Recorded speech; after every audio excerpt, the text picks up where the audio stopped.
தமிழக அரசியலின் பல்வேறு திருப்பங்களை உங்களுடன் பகிர்ந்து வரும் நம்ம நியூஸ் ஃபோக்கஸ் தமிழ் சேனலை மறக்காமல் சப்ஸ்கிரைப் பண்ணி இணைந்திருங்கள்.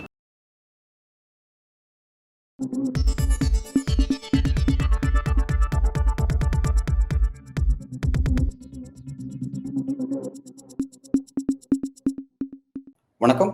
இன்றைக்கு நம்முடன் அரசியல் பேசும் சிறப்பு விருந்தினர் மூத்த பத்திரிகையாளர் திரு தரசு ஷியாம் அவர்கள். சார் வணக்கம். அன்பு வணக்கம் சார். இன்றைக்கு தேவர் குரு பூஜை சவுத்தில் கொஞ்சம் வழக்கத்தை விட கொஞ்சம் பரபரப்பாகவும் விசேஷமாகவும் இருக்குங்கிறது புரிஞ்சுக்க முடியுது. இந்த நிகழ்வில் கலந்து கொள்வதற்காக தனித்தனியாக ஒவ்வொரு கட்சியும் தங்களோட இன்ட்ரெஸ்ட்டை காட்டுறாங்க. ஆனால் ரொம்ப முக்கியமான ஒரு டைமென்ஷனாக ஓ பன்னீர்செல்வம், செங்கோட்டையன், டிடிவி எல்லாரும் ஒன்றா சேர்ந்து ஒரே காரில் பயணிக்கிற மாதிரியான சில செய்திகள் வந்துட்டு இருக்கு. இதை பற்றி எடப்பாடி பழனிசாமியும் டிஸ்டர்ப் ஆகிற மாதிரி கருத்து தெரிவிச்சிருக்கிறாரு. எப்படி பார்க்குறீங்க? பசுமன் தேவரையாவோட குரு பூஜைங்கிறது அரசியலுக்கு அப்பாற்பட்டது தான். ஆனால் அரசியல் கட்சிகளுக்கு அப்பாற்பட்டது இல்லை. பொதுவாக பொது நிகழ்ச்சியை பயன்படுத்தி உட்கட்சி அரசியலை வெளிச்சம் போட்டு காட்டுவது என்பது நம்ம காலங்காலமா பார்த்துக்கிட்டு வர்ற விஷயம் தான். ஒன்றும் புதுசெல்லாம் கிடையாது. திருமண நிகழ்வாக இருக்கலாம், அல்லது இது போன்ற பொது நிகழ்ச்சியா இருக்கலாம். பொதுவாக அரசியல் கட்சிகள் என்ன பண்ணும் அப்படின்னா, கட்சி தலைவர் போவாரு. இப்போ மு.க. ஸ்டாலின் போறாருன்னா அவருக்கு அடுத்தாற் போல இருக்கிற பிற தலைவர்களும் அவரோட இருப்பாங்க. மு.க. ஸ்டாலின் தனியாகவும் மற்ற தலைவர்கள் தனித்தனியாகவும் போய் போட மாட்டாங்க. இல்ல மாற்று அணி எதிர் முகாமை சேர்ந்தவர்களோடு வரிசை கட்டி நிற்க மாட்டார்கள். இங்க எல்லா கட்சிகளும் அப்படித்தான் நடந்து கொண்டது. புஷி ஆனந்த் கூட அவருக்கு வேண்டியவர்களோட அவங்க கட்சிக்காரங்களா தான் போனாங்களே தவிர வேற மாற்று முகாமுக்கெல்லாம் யாரும் போகல. அதிமுகல கொஞ்சம் வெளிப்படையா தெரியுது. ஏன்னா செங்கோட்டையன் ஒருங்கிணைய வேண்டும், ஒரு கெடுவெல்லாம் வீச்சாரு. பதிலடியாக எடப்பாடி பழனிசாமி அவரோட கட்சி பதவிகளையும் பறிச்சுட்டாரு. செங்கோட்டையன் இப்போதைக்கு அடிப்படை உறுப்பினர் மட்டும்தானே. எம்எல்ஏ அடிப்படை உறுப்பினர். எம்எல்ஏ பதவியை பறிக்க முடியாது, அடிப்படை உறுப்பினர் பதவியை பறிக்க முடியும்ல.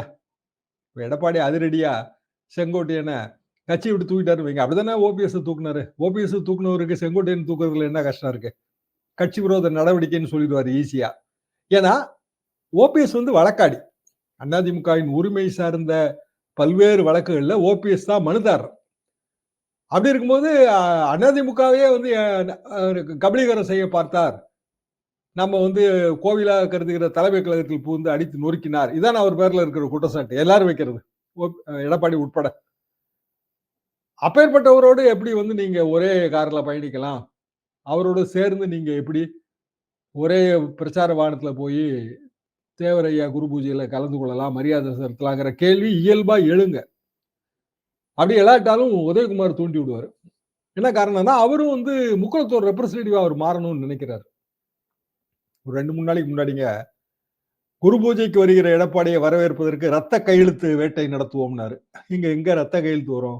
அது ஒரு விழாங்க, எத்தனையோ வருஷமா நடந்துட்டு இருக்குது.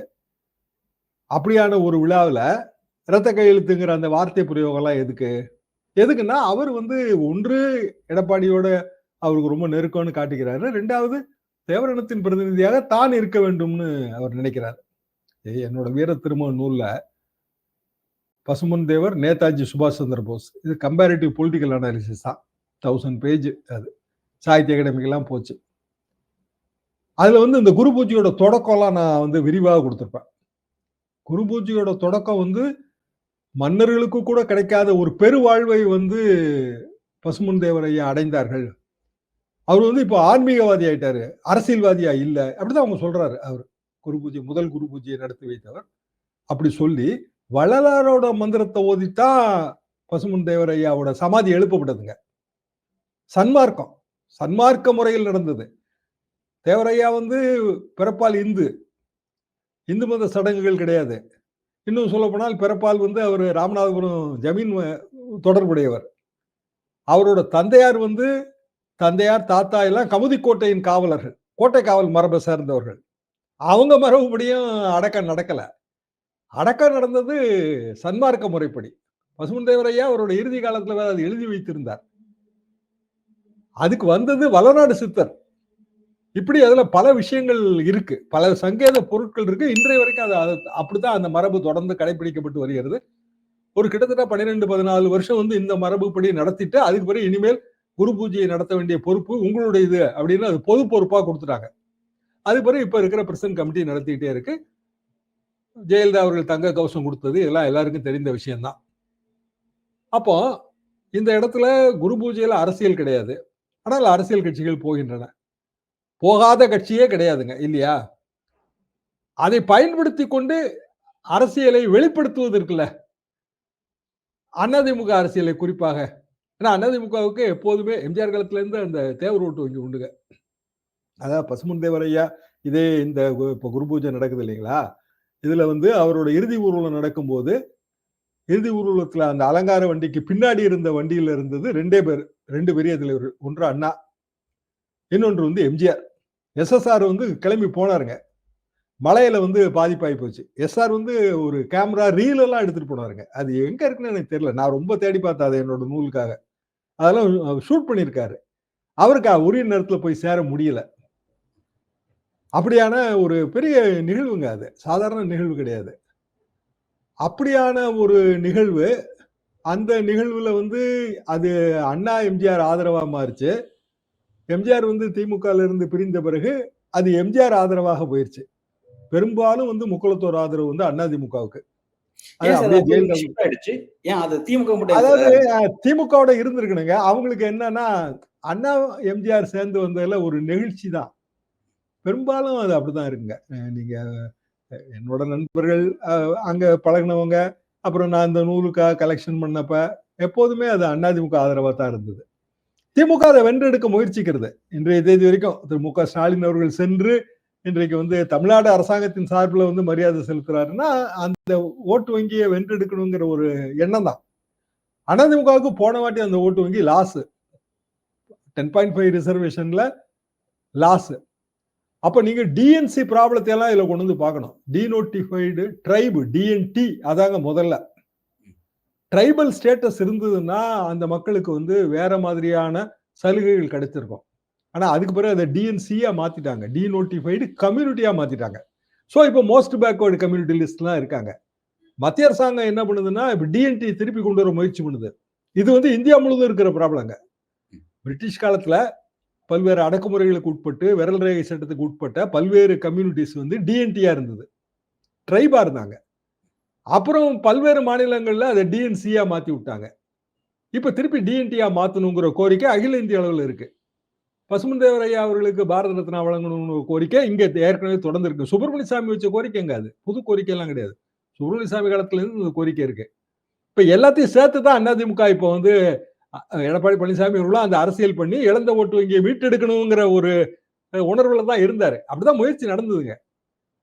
ஆனா கூட்டணி விவகாரத்துல அவர் ஒரு சின்ன தவறுன்னு சொல்ல முடியாதுங்க. அது வந்து கொஞ்சம் பெரிய தவறு தான். விஜய் வருகைக்காக ரொம்ப எதிர்பார்த்து காத்திருந்த மாதிரி அது ஆயிப்போச்சு. அதிமுகல நிறைய பேருக்கு அது பிடிக்கல. என்னங்க இவ்வளவு பெரிய கட்சி, எத்தனை முறை ஆட்சி செஞ்சோம், விஜய் வந்துதான் நம்ம கட்சியை காப்பாற்றணுமான்னு அவங்க மாற்று கருத்து வைத்திருந்தார்கள். இப்ப நேற்றைக்கு வந்து நிர்மல்குமார் அப்படியெல்லாம் இல்லை, நாங்க பழைய நிலைமை தான், நாங்க வந்து எந்த கூட்டணிக்கெல்லாம் போறது இல்லைன்னு சொன்ன உடனே அது ரொம்ப ஏமாற்றமாகவும் போயிருச்சு. அது கோபமாகவும் மாறி இருக்கிறது. குறிப்பாக முக்குளத்து மக்களுக்கும் அந்த கோபம் இருக்கு. இந்த சூழ்நிலையில வந்து மதுரையில தேவர் குரு பூஜைக்கு செங்கோட்டையன் போற பாண்டியனூர்ல போய் மீட் பண்ணிருக்காரு அவர். அதுக்கு முந்தி செங்கோட்டையன் போய் டிடிவி மீட் பண்ணியிருக்காரு, ஓபிஎஸ்சி மீட் பண்ணியிருக்காரு. இதே மாதிரி அவர் ஓபிஎஸ் இதற்கு முன்பு சந்தித்தாருன்னு செய்தி வரும்போது செங்கோட்டையன் அவசரமா மறுத்தாரு. நான் மெடிக்கல் ரீசனுக்கு தாங்க போனேன், இவரெல்லாம் ஒண்ணு சந்திக்க போலன்னா மறுத்தாரு. இப்ப இது வெளிப்படையா தெரிஞ்சிருச்சு. பூனைக்குட்டி பைய விட்டு வெளியில வந்துருச்சு. மூவரும் சேர்ந்து ஒரே நேரத்துல மரியாதை செய்து அதன் மூலமாக அதிமுகவில் இன்னும் ஒருங்கிணைப்பு தேவைப்படுகிற உணர்வை அல்லது அந்த செய்தியை சொல்வது, அதான் நோக்கம். நல்லாவே தெரியுது. எடப்பாடி பழனிசாமி இப்ப அந்த கேள்விகளுக்கு தான் பதில் சொல்ல முடியல, கொஞ்சம் திணறாரு. அப்ப இன்றைய நிகழ்வுங்கிறது அடுத்த நிகழ்வுக்கான அஸ்திவாரம். அதான் இந்த நிகழ்வு அப்படிங்கிறது, இந்த 3 பேர் ஒருங்கிணைஞ்சது அப்படிங்கிற விஷயங்கிறது சவுத்துல ஏடிஎம்கேக்கு செட்பேக் தானா சார் இது? அது அப்படிதான் பார்க்கணுமா? அப்படி பார்க்கறதை விட வந்துங்க, ஒருங்கிணைந்த அதிமுகவுக்கு தான் வெற்றிக்கு வழிவகுக்கும், அப்படி பார்க்கலாம். விஜய் வரப்போறது இல்லைங்க, தெளிவா தெரியுது. அமித்ஷா வந்து நேற்றுக்கு அந்த பேட்டியில நாங்க என்டிஏ விஸ்தரிக்க போறோம், ஆனா எல்லா பார்ட்னர்ட்டையும் கேட்போம்னாரு இல்லையா? ஆனா என்டிஏ விஸ்தரிக்க போறோம்னாரு. இப்ப தமிழ்நாடோட பிரச்சனை என்ன சார்? பீகார் மாதிரி இங்க தீவிர வாக்காளர் திருத்தம். நேற்றைக்கு கூட்டம் நடந்து முடிஞ்சிருக்கு. ஈசியோட கூட்டம் கண்துடைப்பு. என்ன காரணம்னா அதுக்கு முந்தைய வாக்காளர் பட்டியலே ஃப்ரீஸ் பண்ணியாச்சு. நடவடிக்கை எடுத்தாச்சு. வாக்காளர் பட்டியலே வந்து உரை நிலைக்கு போன பிறகு இவங்க கூட்டம் நடத்தி என்ன, நடத்தாம என்ன? 2ம் ஒண்ணுதான். எல்லா கட்சிகளும் போய் கருத்து சொல்லுது. கருத்து சொல்லும்போதே நமக்கு தெளிவா தெரியுது. அது ரெகனைஸ்ட் பார்ட்டி. அதனால எல்லா கட்சிக்கும் அழைப்பு இல்ல. அங்கீகரிக்கப்பட்ட கட்சிகளோட பொது கருத்து அதிமுக, பிஜேபி ஒரே அணியில இருக்கு. அதான் அரசியல் அணியாவும் அதான் தொடரும். மற்ற கட்சிகள் எல்லாம் ஒரே அணியில இருக்கு. கிட்டத்தட்ட எல்லா கட்சிகளும் திமுக கூட்டணி தான். தேமுதிகவை தவிர. தேமுதிக அந்த கூட்டணிக்கு போயிருங்கிற பேச்சு இருக்கு. அதையும் நம்ம இதுல சேர்ந்து பார்க்கணும். அப்போ பாமக 2ஆ இருக்கு.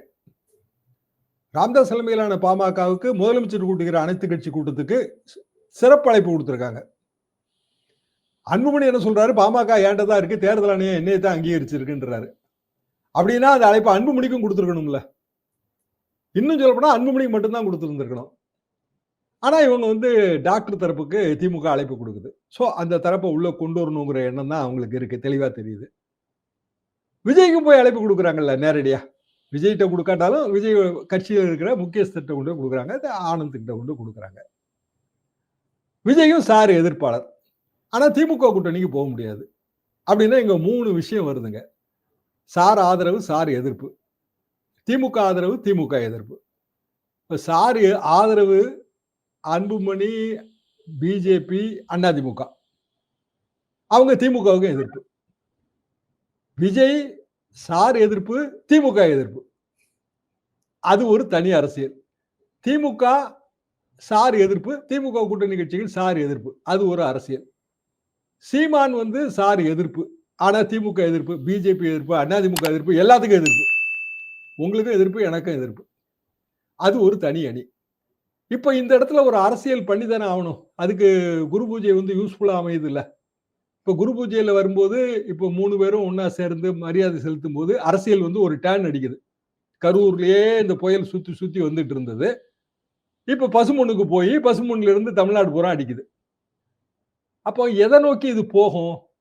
அதிமுகல ஏதோ ஒரு அதிரடி மாற்றம் ஏற்பட போகுது. அப்படின்னா எடப்பாடி பழனிசாமி என்ன செய்வார்? செங்கோட்டையனை அடிப்படை உறுப்பினர் பதவியிலிருந்து நீக்குவார். நீக்கல அப்படின்னா எடப்பாடி பழனிசாமி வீக்னு ஆயிரும். நல்ல சார். விரிவான உரையாடல். மிக்க நன்றி.